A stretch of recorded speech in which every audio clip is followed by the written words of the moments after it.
કેમ છો વિદ્યાર્થી મિત્રો? હવે આપણે આગળ ચેપ્ટર નંબર 2 માં નેક્સ્ટ ટોપિક આપ્યો છે દ્રાવણની સાંદ્રતાની અભિવ્યક્તિ, એટલે કે દ્રાવણની સાંદ્રતા દર્શાવવાના અલગ અલગ એકમો આપણે સમજવાના છે. તો પહેલા તો સામાન્ય રીતે દ્રાવણની સાંદ્રતા આપણે બે રીતે દર્શાવી શકીએ. એક આવશે ગુણાત્મક પદ્ધતિ વડે અને બીજું આવશે જથ્થાત્મક પદ્ધતિ વડે. તો અહીંયા પહેલા લખીએ દ્રાવણની સાંદ્રતા બે રીતે દર્શાવી શકાય. પહેલું ગુણાત્મક અને બીજું જથ્થાત્મક. હવે ગુણાત્મકની અંદર શું હોય છે?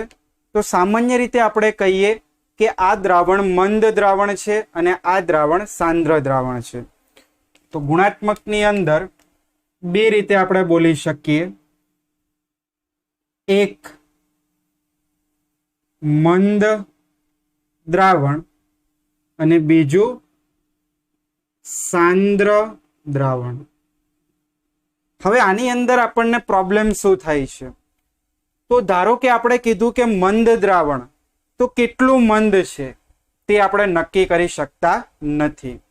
ધારો કે આપણે કીધું કે આ દ્રાવણ સાંદ્ર છે, પણ કેટલું સાંદ્ર છે તે નક્કી કરી શકતા નથી. તો આપણે અહીંયા વ્યવહારિક જીવનમાં જે પણ સાંદ્રતાના એકમો જોઈએ છે તે જથ્થાત્મક એકમો જોઈએ છીએ. તો અહીંયા લખી શકાય મંદ દ્રાવણ કોને કહેવાય સમજવું હોય તો મંદ દ્રાવણ એટલે દ્રાવણમાં દ્રાવ્યનું પ્રમાણ ઓછું હશે, કે જ્યારે દ્રાવ્ય આપણે ઓછા પ્રમાણમાં ઓગાળેલો હોય તો મંદ દ્રાવણ કહેવાય, અને જ્યારે દ્રાવણમાં દ્રાવ્યનું પ્રમાણ વધારે હોય, વધારે દ્રાવ્ય જેટલો ઓગાળો એટલું દ્રાવણ સાંદ્ર બનતું જશે. હવે આપણે વાત કરીએ કે જથ્થાત્મક એકમો કયા કયા છે. તો આ ચેપ્ટરની અંદર જથ્થાત્મક સાંદ્રતાના એકમો 7 ભણવાના. ચલો પહેલા તો લિસ્ટ બનાવીએ કયા 7 ભણવાના. તો 11મા ધોરણમાં 7 આપણે કરાવેલા છે, પ્લસ મેં તમને નોર્માલિટી અને ફોર્માલિટી પણ કરાવેલું છે. તો પહેલા 3 આવશે ટકાવારી સાંદ્રતાના એકમો. તો જુઓ પહેલું લખીએ છીએ અહીંયા પર્સન્ટેજ વેઇટ બાય વેઇટ, જેને શું કહીશું આપણે? દળ થી ટકાવારી. ચલો બીજું આવશે પર્સન્ટેજ વેઇટ બાય વોલ્યુમ, જેને શું કહીશું? દળ અને આ કદ, વોલ્યુમ એટલે કદ, એટલે લખી શકાય દળ કદથી ટકાવારી. ત્રીજું આવશે percentage volume by volume, volume એટલે કદ, ઉપર પણ કદ નીચે પણ કદ, તો આને કહીશું આપણે કદથી ટકાવારી. તો પહેલા સાંદ્રતાના આ 3 એકમો ટકાવારીમાં આપણે જોઈશું. ત્યારબાદ એક ચોથું આવશે મોલ અંશ. પાંચમું એક આપણે લઈશું પાર્ટ્સ પર મિલિયન, જેને શોર્ટમાં ppm. છઠ્ઠું આપણે એક લઈશું મોલાલિટી. સાતમું આપણે લઈશું મોલારિટી. અને આઠમું એક આપણે અહીંયા કરાવીશું ફોર્માલિટી.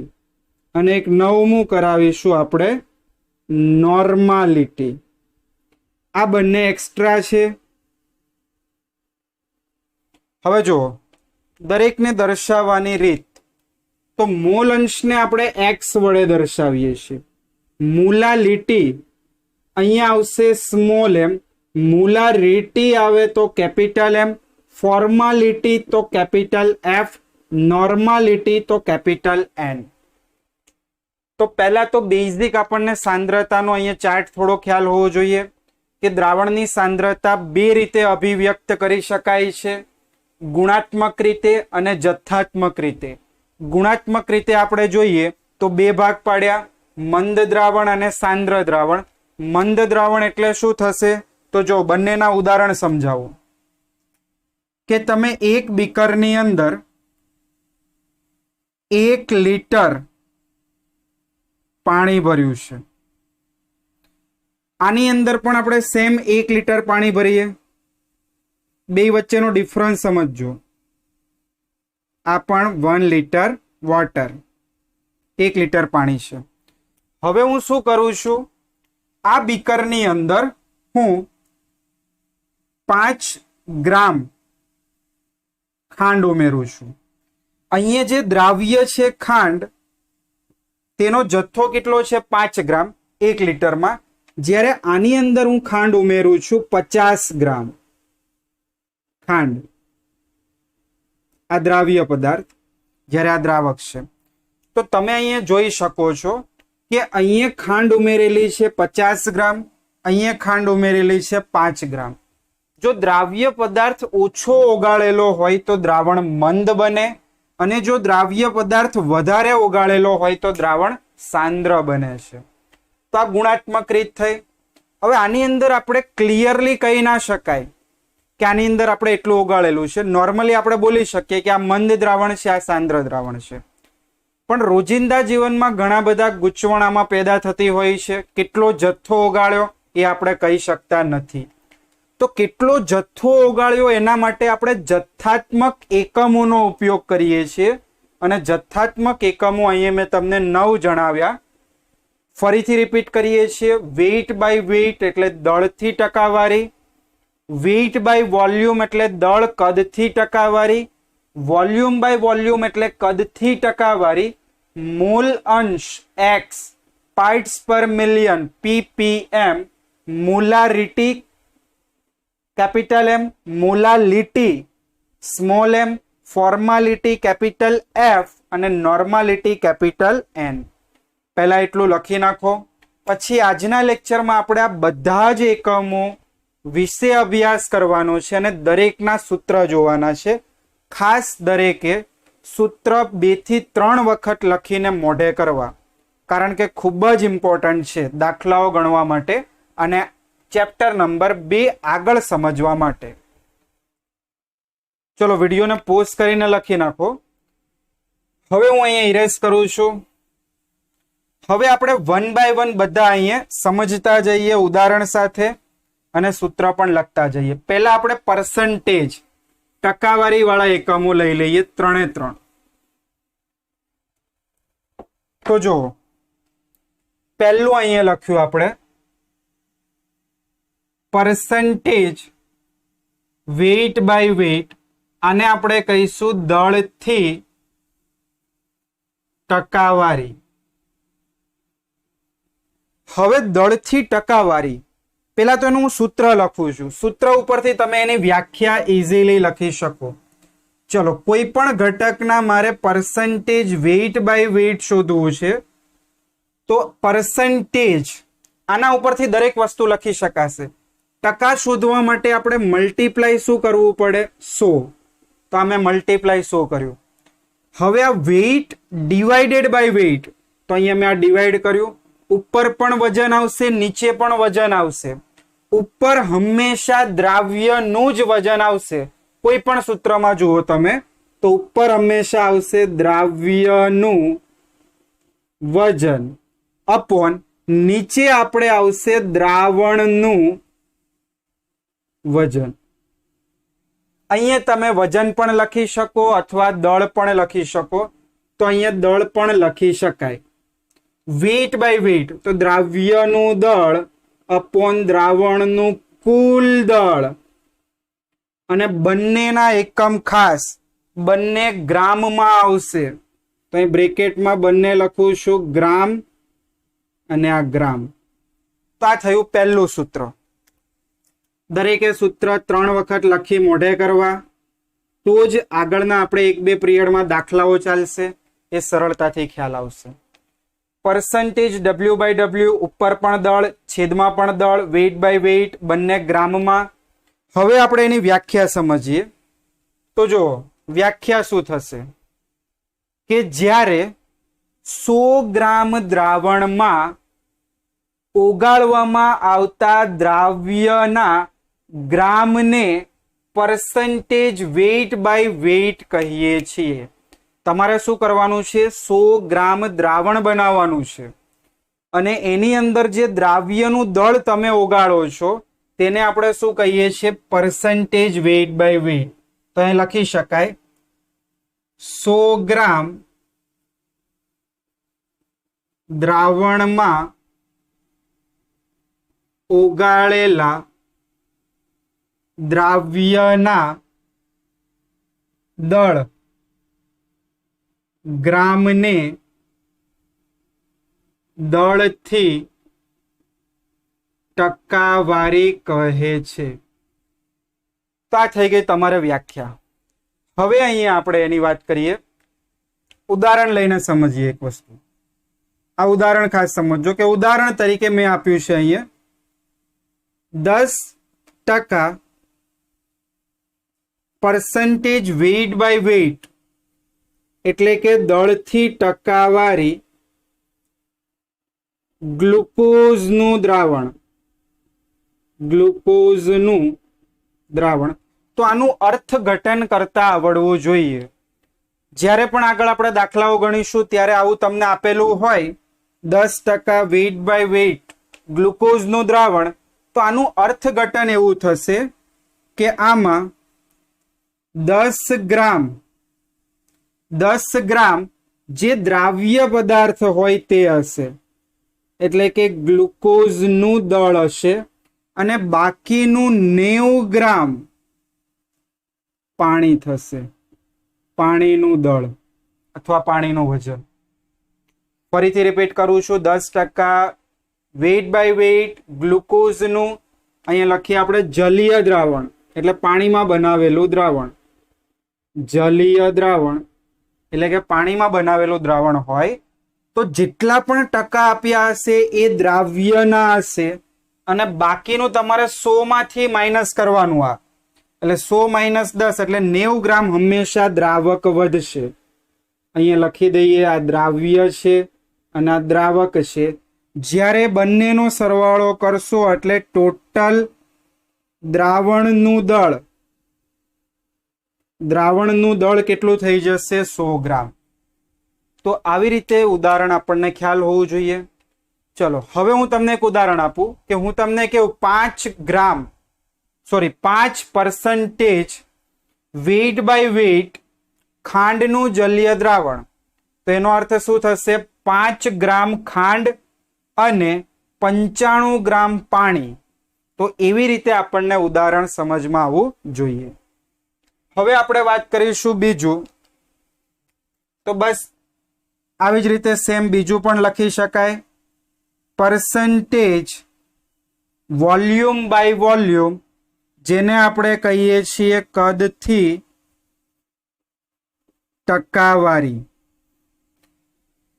જો કદથી ટકાવારી તો વ્યાખ્યા હમણાં લખીએ, આની જેવી જ વ્યાખ્યા આવશે, પણ વ્યાખ્યા લખતા પહેલા એનું સૂત્ર પરસન્ટેજ વોલ્યુમ બાય વોલ્યુમ બરાબર આના ઉપરથી જ લખી શકાય. પરસન્ટેજ એટલે ઇન્ટુ શું કરો?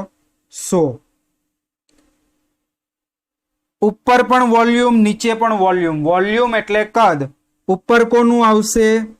દ્રાવ્યનું કદ. કદ આવે એટલે કદ શેમાં આવશે?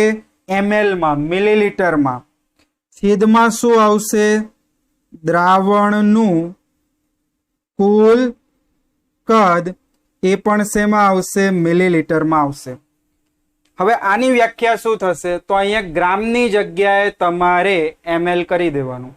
તો 100 ml દ્રાવણમાં ઓગાળેલા દ્રાવ્યના કદ, દળની જગ્યાએ શું થઈ જશે? કદ. ml ને કદથી ટકાવારી કહે છે. ચલો વ્યાખ્યા લખીએ. અહીંયા ઉપરથી સેમ જ વ્યાખ્યા થશે. 100 ml 100 મિલી દ્રાવણમાં 100 મિલી દ્રાવણમાં ઓગાળેલા દ્રાવ્યના કદ શેમાં આવશે? દ્રાવ્યનું મિલીમાં શું કહીએ છીએ? કદથી ટકાવારી કહે છે. તો આ થઈ ગયું એનું ડેફિનેશન, આ થઈ ગયું એનું ફોર્મ્યુલા. હવે આવું એક ઉદાહરણ લઈ લઈએ. તો જો ઉદાહરણમાં તમને આપેલું હોય 10% વોલ્યુમ બાય વોલ્યુમ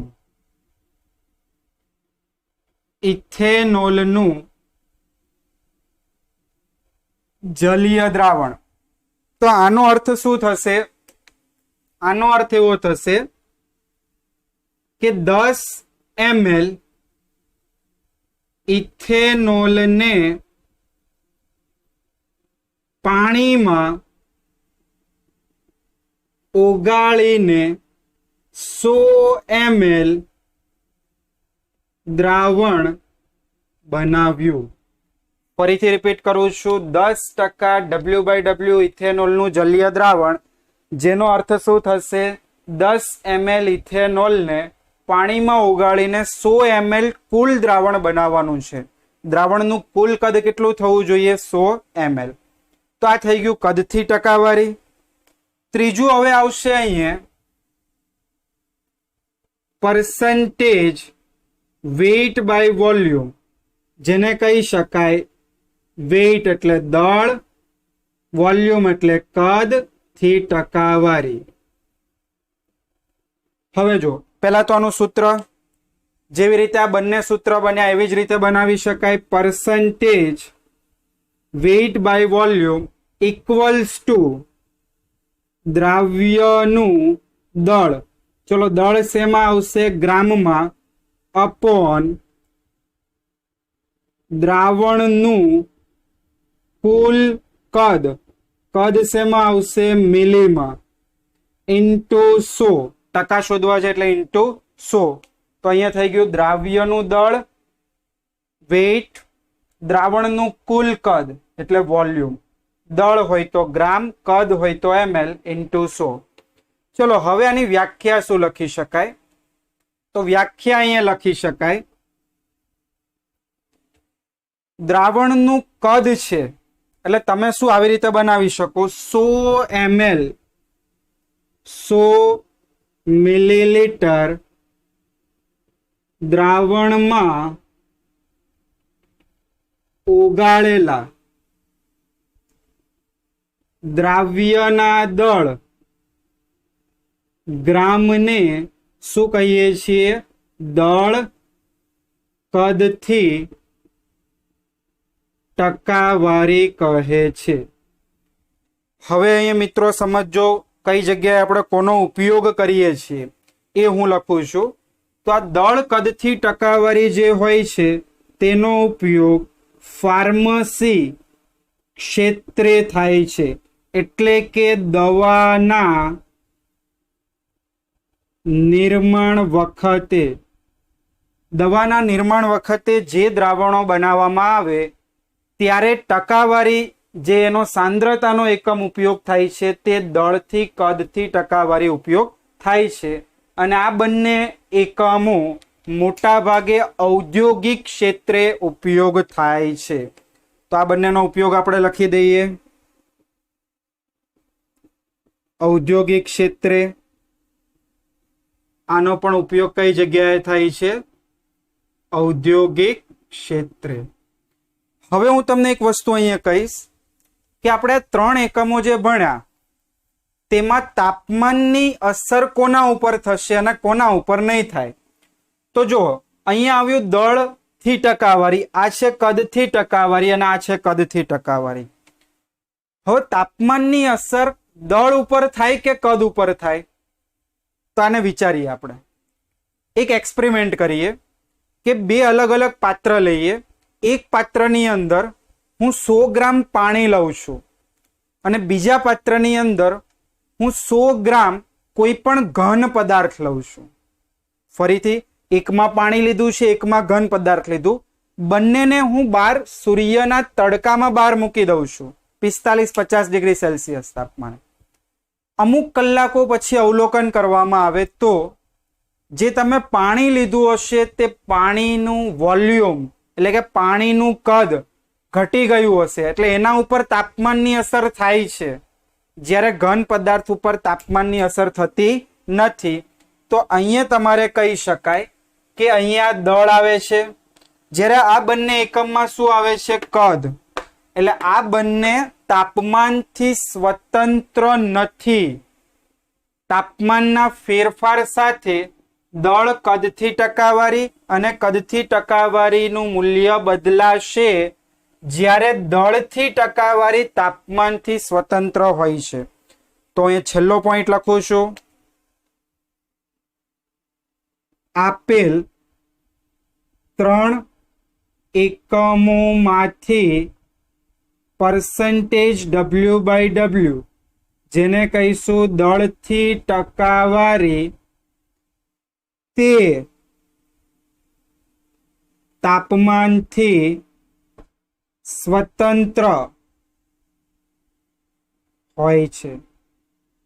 તો બસ આ થઈ ગયો તમારે પહેલું ટકાવારી. વિડીયોને પોઝ કરીને ધ્યાનથી એટલું લખી નાખો. ચલો, લખાઈ ગયું. હવે બીજું આપણે એના પછી જોઈએ છીએ સાંદ્રતાનો એકમ મોલ અંશ. જો મોલ અંશ 11મા ધોરણમાં જોયું હતું, બેઠો એ જ પોઈન્ટ છે. ફરીથી એક વખત રિવિઝન જેવું છે અહીંયા.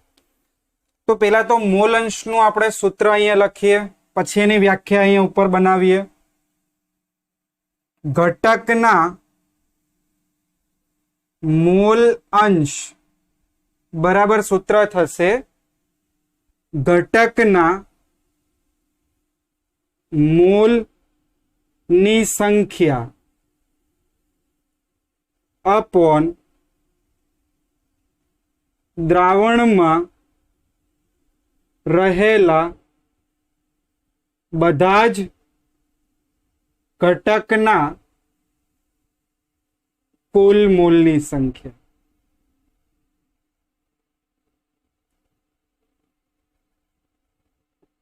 શું કરવાનું છે? જો ઘટકના મોલની સંખ્યા લેવાની, છેદમાં તમારે આવવું જોઈએ કુલ મોલની સંખ્યા. દ્રાવણ ધારો કે દ્વિઅંગી હોય તો બે ઘટકોના મોલનો કુલ સરવાળો લેવાનો. જો દ્રાવણ ત્રિઅંગી હોય એટલે કે 3 ઘટકોનું બનેલું હોય તો નીચે ત્રણેય ઘટકોના કુલ મોલનો સરવાળો લેવો. હવે આના ઉપરથી આપણે એની વ્યાખ્યા લખી શકાય કે મોલ અંશ કોને કહેવાય? તો અહીં લખી શકાય ઘટકના મોલ અંશ કોઈ એક ઘટકના મોલ અને દ્રાવણમાં રહેલા બધા જ ઘટકોના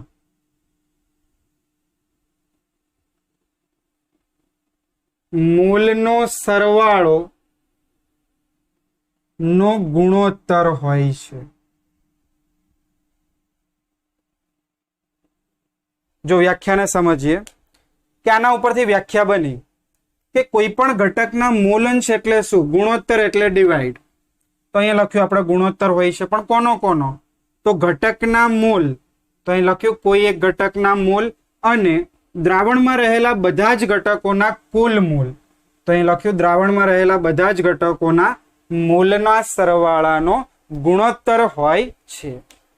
હવે આપણે અહીં એક ઉદાહરણ દ્વારા સમજીએ કે મોલ અંશ શું હોય છે. તો એક સામાન્ય ઉદાહરણ અહીંયા લખીએ. દ્વિઅંગી દ્રાવણ. ચલો, દ્વિઅંગી એટલે શું થશે? બે જ ઘટકોનું બનેલું હોય. તો દ્વિઅંગી દ્રાવણ ઘટક A અને ઘટક B ધરાવે છે. કોઈ એક દ્વિઅંગી દ્રાવણ આપણે વિચાર્યું જેની અંદર બે ઘટકો છે. એક તો ઘટક એ છે અને બીજું ઘટક બી છે. હવે અહીંયા તમારે મોલ અંશના દાખલાઓ પણ આવશે. તો કઈ રીતે દાખલાઓ ગણવા? 4 સ્ટેપમાં દાખલાઓ ગણી શકાય. એનું પહેલા સ્ટેપમાં શું કરવાનું? તમારે ઘટકનો અણુભાર લખી દેવાનો. ધારો કે પાણી આપ્યું હોય તો પાણીનો અણુભાર કેટલો થશે? 18. પણ ગ્લુકોઝ આપ્યું હોય તો ગ્લુકોઝનું ગણી દેવાનું 180. ખાંડ આપ્યું હોય તો 342. એટલે પહેલું કામ શું કરવું પડે તમારે? તો ઘટકનો અણુભાર આપણે લખી દઈએ. જો આવી રીતે ઘટક એ નો અણુભાર. ચલો અણુભાર એટલે મોલેક્યુલર માસ એ છે તો આપણે લખી શકાય Ma, molecular mass of A component. આવી રીતે બીજું શું લખી શકાય? ઘટક બી નો અણુભાર એટલે અહીંયા MB એટલે શું થશે? બીજા ઘટક, આ બી ઘટકનો અણુભાર પ્લસ બંનેનું વજન આપણને રકમમાં આપેલું હશે તો અહીંયા લખી શકાય ઘટક એ નું વજન બરાબર WA, વેઇટ ઓફ એ, અને અહીંયા શું લખી શકાય? ઘટક બી નું વજન બરાબર WB.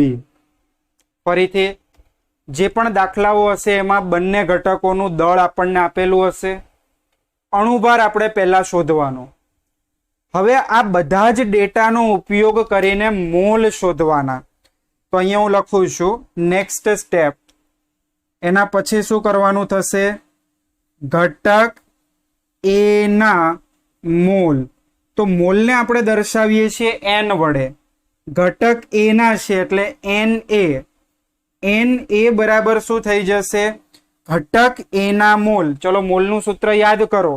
તો મોલ બરાબર શું થશે? વજન છેદમાં અણુભાર. તો એક વખત હું અહીંયા લખું છું ઘટક એ નું વજન છેદમાં ઘટક એ નો અણુભાર. ચલો ઘટક એ નું વજન એટલે WA અને ઘટક એનો અણુભાર એટલે Ma. આ બધાની વેલ્યુ તમારી પાસે હશે એટલે એનું સાદુરૂપ આપવાનું. એટલે તમને ઘટક એ ના મોલ મળશે Na. ચલો બીજું હવે આવું સેમ શું કરવાનું? ઘટક બી ના મોલ. બી ના મોલ કઈ રીતે દર્શાવશો? NB. આવું સેમ જ ફોર્મ્યુલા બનશે તમારે. હું ડાયરેક્ટ લખું છું હવે WB/MB. એટલે તમે શું કર્યું? દ્રાવણમાં રહેલા બંને ઘટકોના મોલ શોધી દીધા બીજા સ્ટેપમાં. ચલો એ સ્ટેપ વાઇઝ પણ હું લખતો જાઉં છું. આ હતું સ્ટેપ નંબર 1. આવી જ રીતે દાખલાઓ ગણવાના. આ હતું સ્ટેપ નંબર 2. હવે આવશે સ્ટેપ નંબર 3. તો ત્રીજા સ્ટેપની અંદર દ્રાવણમાં રહેલા બધા જ ઘટકોનું કુલ મોલનો સરવાળો લઈ લેવાનો. તો અહીંયા આગળ આપણે ગણતરીમાં કરીશું સ્ટેપ નંબર 3. દ્રાવણમાં રહેલા કુલ ઘટકોના મૂલ. દ્રાવણમાં રહેલા બધા જ ઘટકોના મૂલનો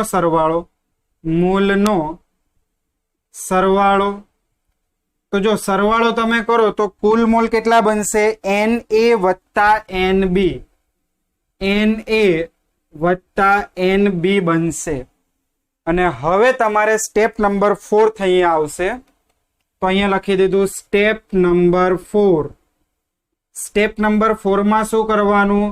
ઘટકના મોલ અંશ શોધવા. ચલો ઘટકના મોલ અંશનું સૂત્ર તો અહીંયા આપેલું છે. સૂત્ર પ્રમાણે વિચારીએ. પહેલા આપણે એ ઘટકનું લઈ લઈએ. તો અહીંયા આવી રીતે કરાય. એ ઘટકના મોલ અંશ એટલે હું એને દર્શાવું XA વડે. મેં તમને કીધું તો મોલ અંશને X વડે દર્શાવાય. એ એટલે એ ઘટકના મોલ અંશ બરાબર. ચલો ઘટક એ ના મોલ અંશ મારે ગણવા છે તો ઉપર શું હોવું જોઈએ? ઘટક એ ના મોલ. ચલો ઘટક એ ના મોલ એટલે Na અને કુલ મોલ એટલે Na વત્તા Nb.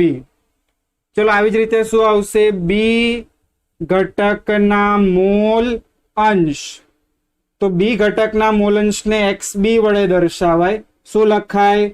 બી ના મોલ અપોન દ્રાવણમાં રહેલા કુલ ઘટકોના મોલનો સરવાળો. તો આવી રીતે આપણે બંને ઘટકના અહીંયા મોલ અંશ ગણ્યા અને છેલ્લું સ્ટેપ તમારી ચકાસણી કરવા માટે લેવાનું કે બંને ઘટકોના મોલ અંશનો જે સરવાળો હોય તે હંમેશા 1 થશે. અંશ એટલે 1, આખા 1 નો ભાગ પાડી દઈએ આપણે, એને અંશ કહીએ. તો અહીંયા છેલ્લું સ્ટેપ આવશે, સ્ટેપ નંબર 5. આ એક ચકાસણી કરવા માટે છે. તો ચકાસણી માટે શું હોય? પોઈન્ટ લખી દઉં છું. દ્રાવણમાં રહેલા બધા જ ઘટકના કુલ મોલ અંશનો સરવાળો કેટલો થશે? 1 થાય છે. હંમેશા તમે સરવાળો કરો એટલે 1 થઈ જાય. તમે જો મેથેમેટિકલી પણ ઇન્ટરેસ્ટિંગ છે, આ બંનેનો સરવાળો કરો. જો અહીંયા તમને સાઈડમાં થોડું બતાવી દઉં જાણકારી માટે. આ બંનેનો સરવાળો કરો એટલે શું થાય? NA upon NA plus NB વત્તા NB upon NA plus NB. હવે છેદમાં બંનેનો લસા સમાન છે એટલે શું લખી શકાય સાદું રૂપમાં? NA અહીંયા પ્લસ છે, NB upon NA plus NB. આ તો ઉડી ગયું એટલે જવાબ શું થઈ ગયો? 1. થિયરી માટે જવાબ 1 થયો. કોઈ પણ દાખલામાં તમે ગણશો દ્રાવણમાં રહેલા બધા જ ઘટકોનો સરવાળો હંમેશા 1 જ થશે.